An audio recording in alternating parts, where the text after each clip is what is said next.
السلام علیکم ورحمۃ اللہ۔ آج میں آپ کے سامنے موسیٰ علیہ السلام اور اس کے دور میں بنائے گئے سونے چاندی کے بچھڑے کا واقعہ پیش کروں گی۔ جس زمانے میں بنی اسرائیل سینا کے صحرا میں مقیم تھے، اللہ تعالیٰ نے حضرت موسیٰ علیہ السلام کو حکم دیا کہ تم کوہ طور پر آ جاؤ تاکہ میں تمہیں اپنی کتاب تورات دوں۔ اس حکم کے مطابق حضرت موسیٰ علیہ السلام کوہ طور پر چلے گئے اور اپنے بھائی حضرت ہارون علیہ السلام کو وصیت کر گئے کہ میری غیر حاضری میں بنی اسرائیل کے حالات درست رکھنے کی کوشش کرتے رہنا، ان میں نا اتفاقی نہ ہونے دینا اور کسی فساد پھیلانے والے کی بات نہ ماننا۔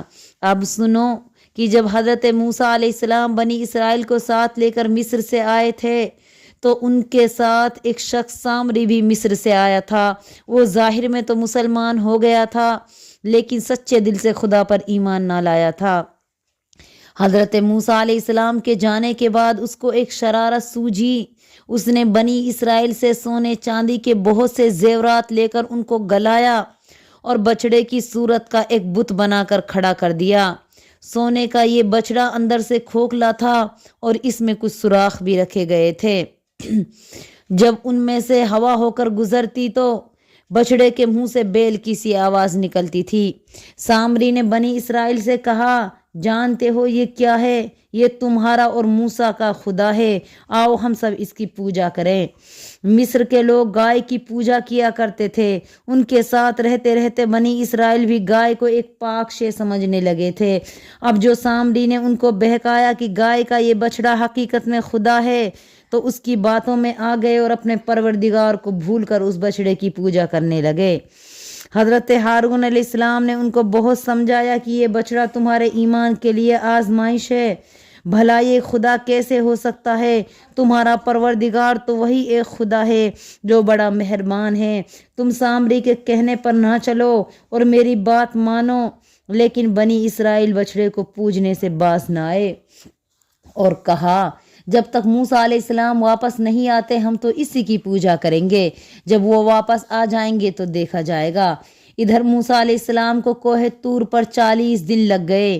وہاں اللہ نے ان سے کلام کیا اور ان کی درخواست پر اپنے نور کا جلوہ انہیں دکھایا، جس کو دیکھتے ہی وہ بے ہوش ہو گئے، اور جب ہوش آیا تو اللہ سے معافی مانگی۔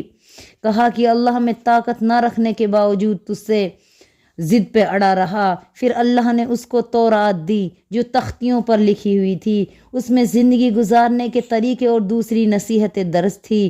ساتھ ہی اللہ نے حضرت موسیٰ علیہ السلام کو حکم دیا، یہ توریت لے جاؤ اور اس پر پوری طاقت سے عمل کرو اور اپنی قوم سے کہو کہ وہ بھی اس پر عمل کرے۔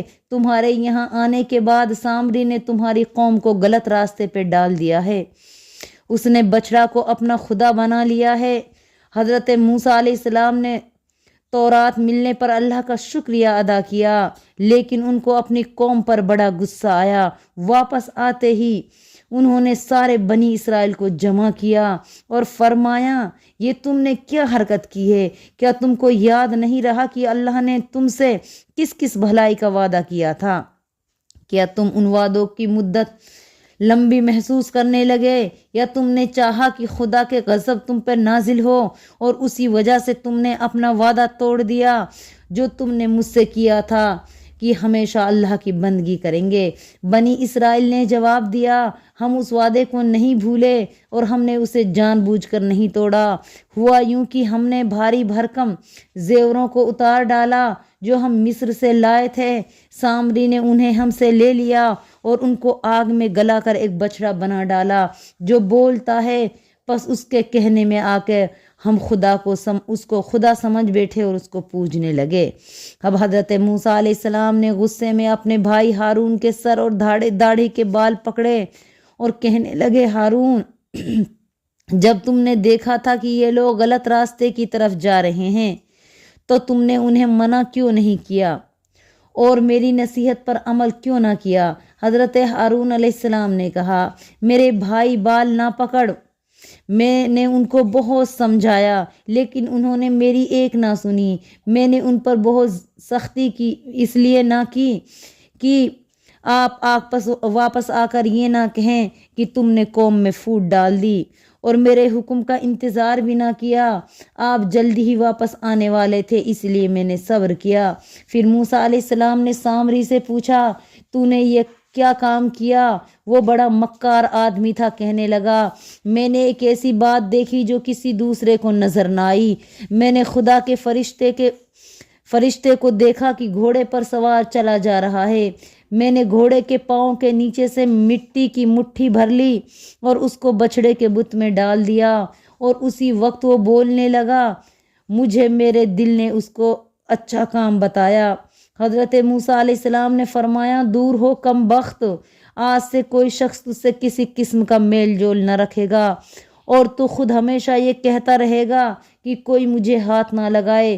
جب مر جائے گا تو اس وقت اللہ کا عذاب چکھے گا۔